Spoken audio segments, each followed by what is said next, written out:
est 7h40, Pierre de Villeneuve, l'heure de retrouver Jean-Michel Apathy. 90 000 hectares partis en fumée, 9 000 pompiers déployés. On parle déjà d'au moins 50 morts en Californie. Jean-Michel Apathy, les chiffres sont hallucinants. Vous nous mettez en garde parce que ça pourrait se produire en Europe. Oui, bien sûr. Dans quelques années, c'est ce que nous pourrions connaître en Europe. Les spécialistes parlent de méga-incendies, pas d'incendies, mais de méga-incendies.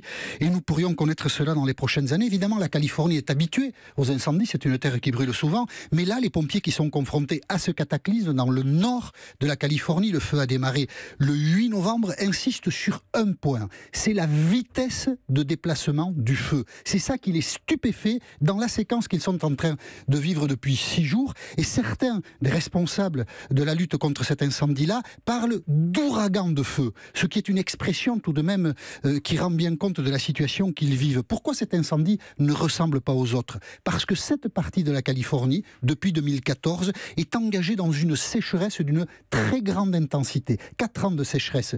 Toutes les barrières naturelles sur la terre que sont les ruisseaux, les cours d'eau ont disparu. Et du coup, quand le vent souffle le feu sur la terre, le feu va plus vite qu'il n'a jamais été sur cette terre. Ça explique le bilan humain. C'est que des gens pensaient échapper aux flammes. Et puis ils ont été rattrapés, happés, saisis par le feu. C'est spectaculaire. Il faut aussi parler du bilan matériel qui pose un gros problème. Des milliers d'habitations et des milliers d'entreprises sont détruites. La facture qu'auront à acquitter les assureurs sera sans doute l'une des plus lourdes de l'histoire, ce qui peut compromettre jusqu'à l'économie de cet État très riche. Parce que s'il n'y a plus d'assurance, les tarifs d'assurance peuvent devenir prohibitifs sur cette terre-là, il n'y a plus d'économie. En quoi cela nous concerne-t-il? La végétation californienne ressemble à la végétation méditerranéenne. Elle a cette fragilité-là. C'est vrai. Et toutes les terres du pourtour de la Méditerranée aujourd'hui, sont entrées elles aussi dans une phase